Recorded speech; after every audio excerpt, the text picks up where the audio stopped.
Hello Jackal! In today's video, I'll show you how to make an audio visualizer in DaVinci Resolve, how to make it into a template so that you can simply put it onto a timeline, and also how you can easily change the image. Now let's get digital. So this is what you can expect the timeline to look like. We'll have the audio visualizer at the top. Currently this is just a Fusion composition, it's not a template yet. Then we'll have some background on the bottom. This could be an image or a video, and the audio that we'll actually hear.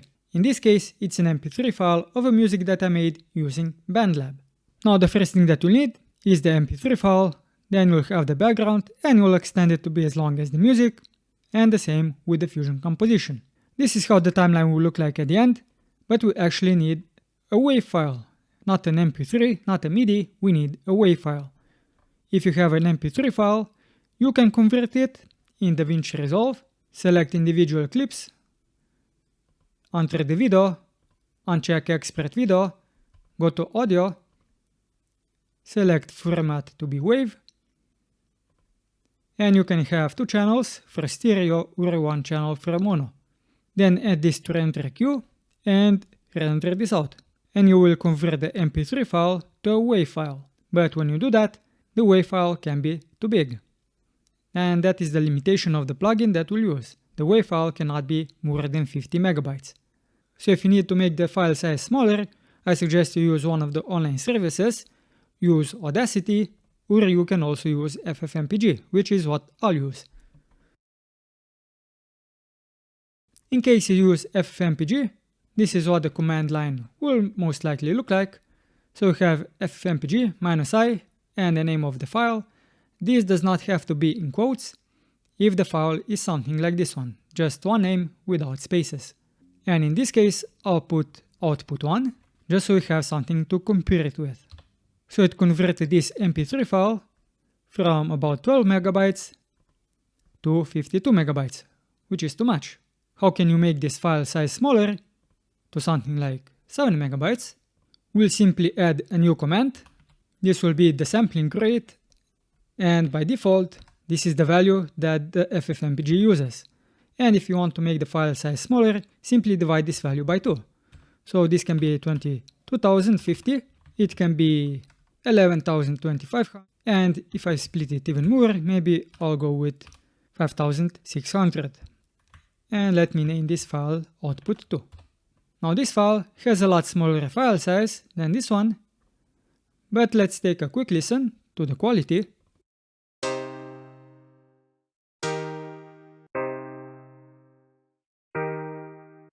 Now as you could hear, the file with the smaller file size has lower quality, but that's okay because we won't actually listen to this audio.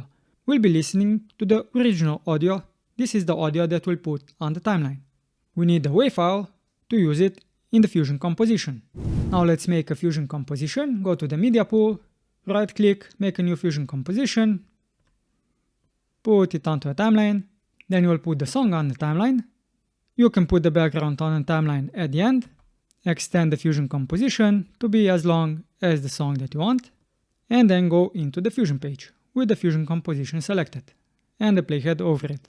So we can use the WAV file that we just made. We'll need a plugin, we'll need the audio waveform plugin, which you can find in Reactor, and I will leave the link so you can download it here.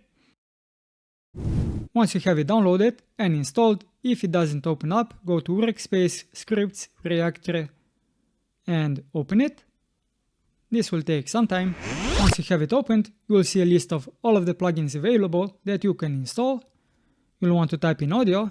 At this point, you have to install the audio waveform plugin if you want to follow along, and you can also install the Sockless audio, which gives you different kind of audio manipulations. Once you have the plugin installed, shift space, type in audio waveform, and add it to the timeline.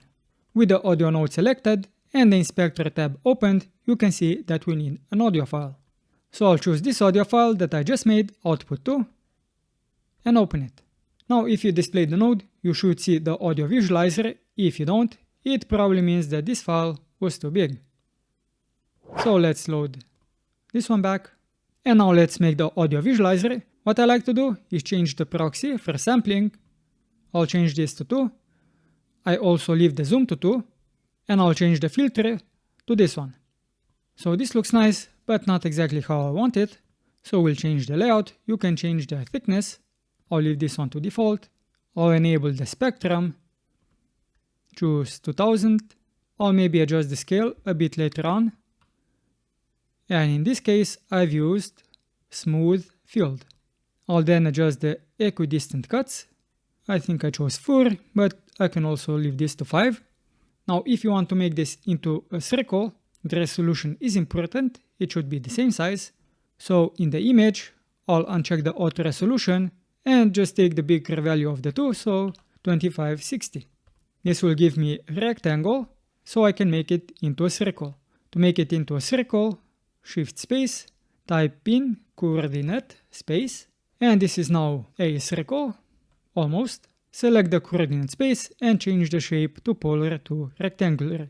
We're not quite there yet, but we will be. We just need to make some offsets.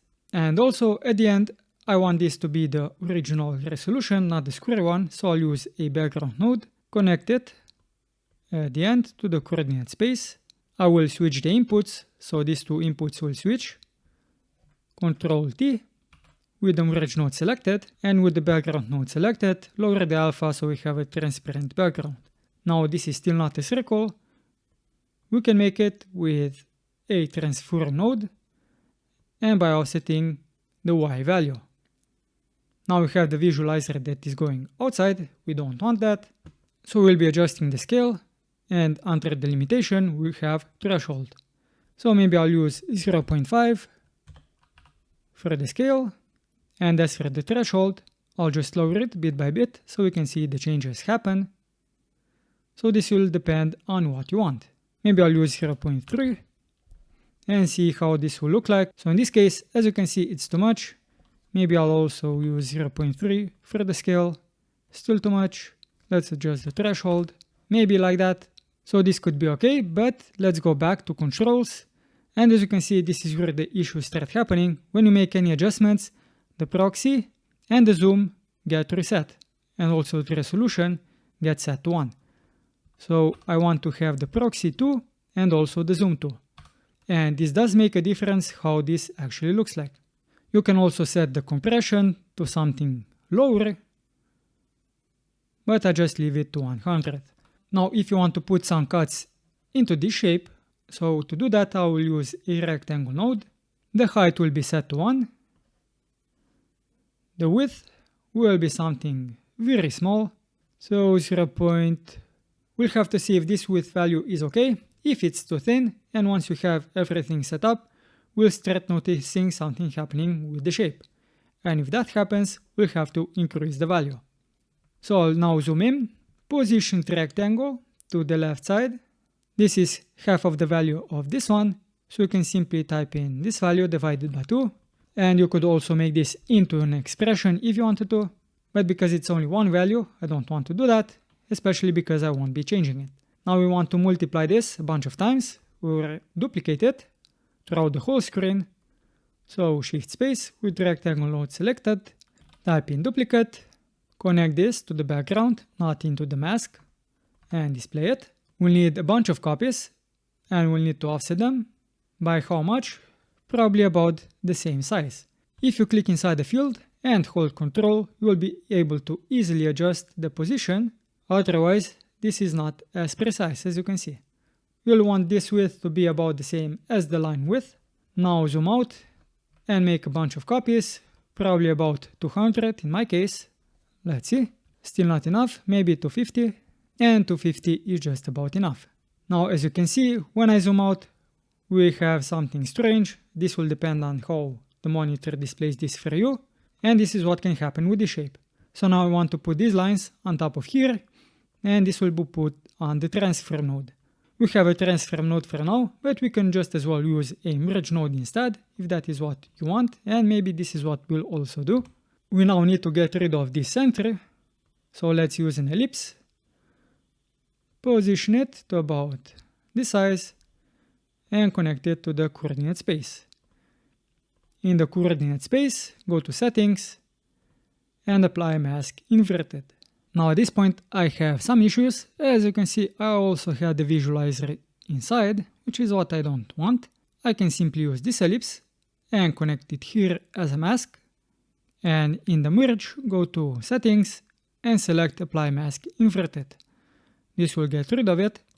If it doesn't get rid of it, it means you just have to adjust the mask, and I suggest you do this before actually connecting it to the merge so you can see the mask. Just like that. So this should be good, and connect it. Maybe I should increase it just a tiny bit, but that's okay for now. Now we also don't see the whole visualizer, it gets cut off. In the merge, we can simply adjust the size. This is what you would want to do, but because it gets affected by the mask, we can make a transfer node at the end and scale it down this way. And at this point, you may also start to see some funkiness going on when the visualizer is small, and that means that this rectangle is too small. So let's fix that. I'll double the size, so 0.4, and adjust the center position so it's lined up here. Now we have to go to duplicate node and adjust the center X position. Maybe something like this. And now because I've adjusted the size, I also don't need as many copies. Maybe 220. So I guess I need a lot less copies. So 115 in this example. Now as you can see, this makes the lines thicker, so we should not see any of those imperfections. We do see it at this scale, but most likely the visualizer will be something like this big. Now, so this is not white. You can adjust the color in the waveform, in the layout, but I suggest you use the background node because this allows you to use a gradient. And if you don't see it, that means the background is a different resolution than what the audio waveform is. So go to the image and adjust the resolution. Now change the color to what you want or use a gradient. And this gradient, well, you have a couple of options, but you have to know that you're not adjusting the circle, you're adjusting this line.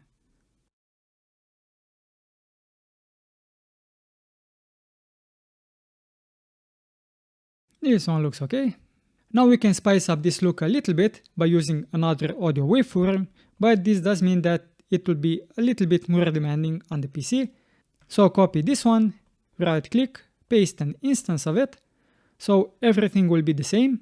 And then what we want to do is, as you can see, because I've now copied and pasted it, the proxy sampling and zoom will reset to 1. This has to be 2. I will leave everything here as is. I want to go to the spectrum and I want to change the appearance, so I have to right click and de-instance this. This one, the bottom one, this one will be bars. I'll have maybe equal equidistant cuts. Let's display it, how it looks like. So I will have 5 equidistant cuts. And maybe we need to adjust the scale and threshold. If we need to adjust it, we'll also have to right click and de-instance those values. So what we'll do is we'll basically use this waveform to make a cutout out of this one. We can change the color at the end after this operation of cutting is done. So we can use a merge node. This one will be the mask, so connect it to the mask. This one will be in the front, just like that. This one will then go to the background, and inside here we need another background node. This one will be transparent, and just to make sure that everything works as it should, we can also change the image to 2560 by 2560. Now we have a different visualizer look, and this is where you will adjust the scale, threshold, and maybe even the compression. So I'll also de-instance the compression, and let me just change this value.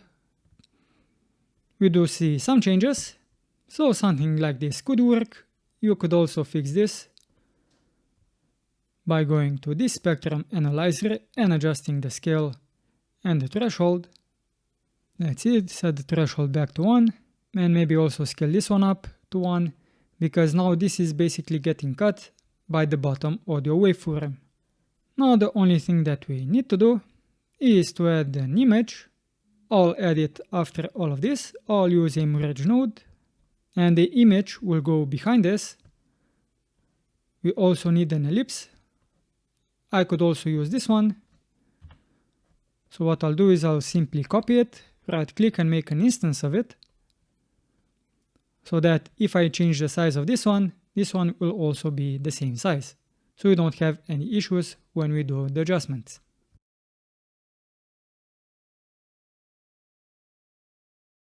What I'll do with this ellipse is I'll make a border, so I'll have to deinstance the border width, the instance, and I'll also have to deinstance the solid. So I can now uncheck this and I can adjust the border width. So this is how this looks like. We can always change the color. We could also maybe copy this background node and paste an instance of it here and simply connect this one. Now what I wanted to do was for this color to be green like on the inside, but it's actually blue. Why is that? Well, if we take a look at the background, we can see how it is made. So it's coming from the bottom, and inside here I want it to come from the center. So what I'll do now is select this instance background and I'll be adjusting the offset. I'll have to deinstance it, so right click the instance and adjust the position. So in this case I'll set the offset to 3. So now whenever I change this color, the center color will be the same. And now it's time to put the image in. I have one right here. So the image will go behind this ellipse. So we need a merge node. The ellipse will be in the front and the image will be in the back, just like that. We need to scale it up. So we need the transform to do that. So scale it up. And we also need to mask it out. We already have the mask, we have this ellipse. And to do that, we have a couple of mask inputs. Let's just take a quick look what they do. Not what we want. Not what we want. Not what we want. But this is what we do want. So with this transfer node, we'll simply be able to change the size of the image and also position it just how you want. And you can also animate the image. If you want to adjust the angle, you could do so in the transfer node, but it will look a bit silly, as you could see. So instead of animating the transfer node, you will be animating the merge node. And this is just what you would want. So if we just make a quick animation, go to the beginning, keyframe the angle, go to frame, let's say 600, you would keyframe the value again, maybe type in 360. So this would make one whole circle, and for this animation to continue moving on, as you can see it stops. You'll go to spline, select the node, in this case merge 3, and have show only selected tools enabled, so you only see this node and not all of them. So merge 3, I have animated the angle, so enable this, click zoom to fit, select both points and click set relative. And this will now animate throughout the whole clip. As you can see, it keeps on spinning. Now at the end, what I have also done, just to spice it up a little bit, shift space, type in shadow, and you can use basically one of the two, doesn't matter which one. I'll just use this one, and this applies a tiny shadow. It's not visible, so let me add a background node, switch the inputs, change this to white, and now in the shadow, I can adjust the softness, change the color of it, and also the distance. Now you can use this shadow node, and if you use this drop shadow one, it will look like this. You'll want to adjust the drop distance, probably to 0, and then you can set the blur, the shadow strength, and the color. But I wouldn't adjust the color, because let me just show you what happens when you go into the edit page, and let me adjust it quite visibly. Actually, I'll just leave it as is. I'll just set the background to be transparent, and I don't even have to go into the edit page to see what happens. So that is why you should leave the color of the shadow to black. So disable these two nodes because I don't need them. I also don't need this shadow node. Now this looks quite messy. Let me clean it up a little bit. So this is cleaned up and it's time to make the template. You have to ask yourself what you want to change. In this case, you want to change the image to something that you want. Maybe you want to change the color. you will definitely, with this plugin, have to change the proxy mode and the zoom every time you use this. Otherwise, you will end up with something like this, which is what you don't want. And the more sampling that you use, the slower the animation will be. So that is why I use a low value. When it comes to the shadow, you could also enable that. And what we could also add is some glow nodes. Let's just see how that will look like. Maybe soft glow. With the soft glow, we have a couple of options. We can apply it before we do the masking. We could apply it after the masking, looks like this. And we could apply it after the coordinate space, which looks like this. I think I'll just go with this one. And now because I applied the soft glow, I also want to be able to change some of these settings. So in the order of the importance, how I want to adjust the settings. First I want to adjust the image. Then I want to adjust the proxy sampling, the color of the visualizer, the soft glow, and I think that's it. And then I can simply select all of the other nodes except for the media out. Right click on one of the nodes, go to macro, make one. In the media in node, you'll want to enable the clip name. This is what will give you the ability to simply click and drag the image inside the field. So this image will be replaced. Change the name so you know what you have to put inside. Place image. Now one thing that I didn't do, and I should have, this transform tree node should be at the top. I'll simply enable the center position and the size before I forget, and I can fix that afterwards in a notepad. Then we have the audio waveform. We have the first one. I want to be able to change the proxy sampling and zoom. So let's enable that. And this is under the controls.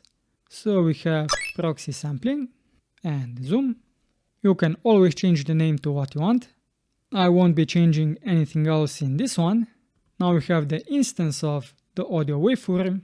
Inside of this one, what I may want to be able to change is the scale and the threshold, and this will affect the mask, how far it will cut out the original waveform. And this is under the spectrum, so scale and threshold. Then I have this background, which is basically the color of the audio visualizer, and I will select everything that has to do with color. If you want the gradient, you also have to enable everything that has to do with the gradient, the start and end. This is what that means, or these 2 points. So that is done. We now have the soft glow. In the soft glow, we have the threshold gain and maybe the glow size. And then I've simply selected everything else that I don't need. So once you have everything selected, go to File, Save as Group. I suggest you save as group so that anytime you come back into Fusion page, you'll be able to adjust the nodes. Go back to Fusion, Templates, Edit. Now this can be a title because you'll simply put it onto the timeline, and it could also be a generator. It will not be an effect because you will not put it on top of a clip, and it will also not be a transition. So maybe I'll just put it under the generators, and maybe I'll just call it Satisfying Visualizer. Simply save it. Hopefully you've selected all of the options as you needed to. Go into the edit page, go to effects, type in the name, Satisfying Visualizer, put it onto a timeline. As you can see, it's tiny. Now I made one big boo-boo. Do you know what boo-boo that is? Of course you do. So we have the image.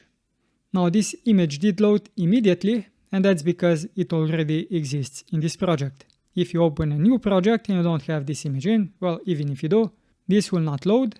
So what you then need to do is simply take a new image. So let's take our friend Bob, put him in, and I would have to scale it down. And this is the scale.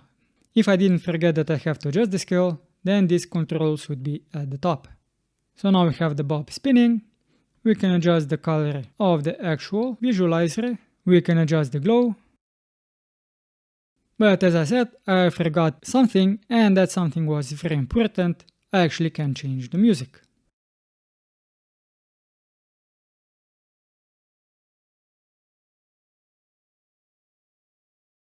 So when you do make the template, make sure that you also enable this option, wave file.